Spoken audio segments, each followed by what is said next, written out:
Isang matagumpay na araw sa bawat isa sa inyo at sa videong ito nais ko lamang i-share kung paano po natin ginawa yung ating mga headdress nung isang event na inatinan po natin. Marami pong nagtatanong kung ano po yung mga materials natin at kung paano po natin ito ginawa. Ayan, sundan po natin ang videong ito. Stay tuned! Ginamit po natin yung mga used paper at niroll po natin ng maraming beses para iporma po natin ng ganitong klaseng sombrero. Ayan, isa na sa mga sombrerong natapos natin. Gumupit po tayo dyan ng isang material na kung saan ito po'y pampatigas ng clothing para mas lalong tumibay yung ating skeleton ng ating sombrero. Maya-maya ay ididikit natin ang mga materyales na yan para mas lalong dumurable at kahit didikitan natin ng mga iba't ibang material ay hindi po basta-bastang nasisira. Ginamitan po natin ito ng stick glue. Gumamit tayo dito ng mga rita-ritasong mga tela, rita-ritasong mga pampatigas ng clothing at mga used paper at nire-recycle po natin para hindi tayo gumastos ng bonggang-bongga sa ating gagawing headdress. Ayan, sinimulan na natin. Ito ay ritaso na kung saan ay gagamitin natin sa sombrerong ito. Kailangan lamang natin maghanda lamang ng mga medyo maraming mga stick glue kasi medyo mas dinadagdagan po natin ang pagdikit-dikit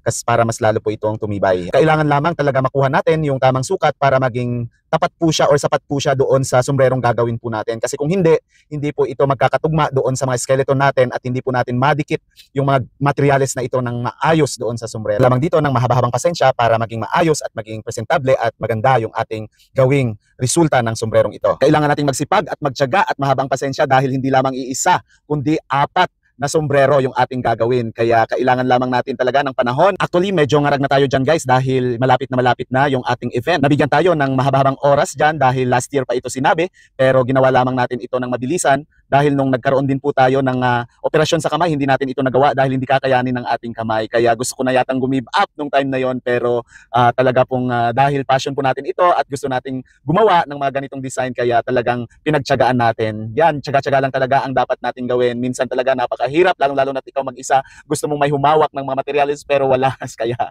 tiyaga ang nais nating gampanan sa buhay. Pagkatapos nating gupitin yung mga tela na ating sinukat kanina ay atin na siyang i-glue dito sa ating skeleton para takpan natin itong mga niro-roll nating papel kanina. At syempre natapos na natin at ngayon naman ay tatakpan natin siya ng pattern paper para at least mamaya pag nilagay natin yung tela medyo hindi po mahalata dahil wala pong lining. So gawin nating lining itong ating mga papel na brown na ito. Yan din ay dapat nasa tamang sukat para at least pag pinaste natin sa ating skeleton ay maging tapat doon sa mga niroll nating mga papel. O tingnan nyo guys, ito ay napoporma na natin at formang-forma na, formang sombrero na no, salakot na. Ayan, natakpan na natin ang buong skeleton at formang-formang salakot na. Ayan, napakaganda na. Pagkatapos diyan ay kumuha tayo ng mga retaso ng mga tela natin at atin po itong tatakpan ng another layer para mas maganda pag tinakpan na natin siya mamaya ng final na tela. Uulitin lamang natin yung mga procedure na ating ginawa kanina sa pagtakip natin ng papel. At ngayon naman ay tinatakpan natin ng mga rita-ritaso ng mga tela. Syempre, tatakpan natin ng mga tela na kagaya ng mga telang ginamit natin sa mga gown para at least uniform sila.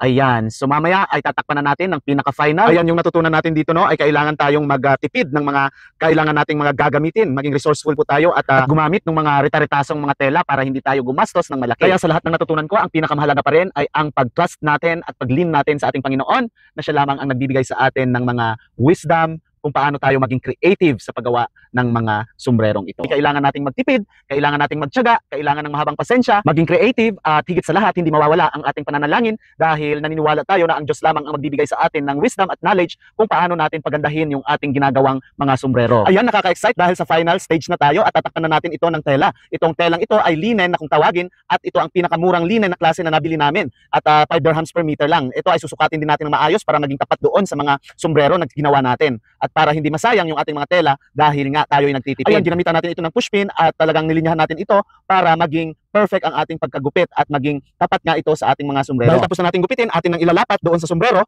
at hindi na natin ito gagamitan ng glue. Dito ay ginamitan na natin ito ng pantahi, no? Na kung saan talaga pong alam nyo na ako po ay ang daming tusok ng aking kamay. Takot na takot ako sa sugar test pero dito talagang sa tusok ng mga karayom na ito ay talagang kinaya natin dahil nais nating matapos kaagad. Ayan, tapos na at napaka-exciting part ay yung pagdating ng event at masusuot na natin yung maraming salamat sa ating Panginoon dahil sa kakayanang binigay niya sa atin. Ayan, panoorin nyo ang ating mga modelo ng mga sombrerong ating ginawa. Dahil dyan guys ay nawawala ang ating pagod dahil napaka-confident ng ating mga modelo. Maraming salamat sa Lord at sa kanya lamang ang pinakamataas na papurit pagsamba. Anong masasabi nyo guys? I-comment na sa comment section. Maraming salamat and God bless everyone.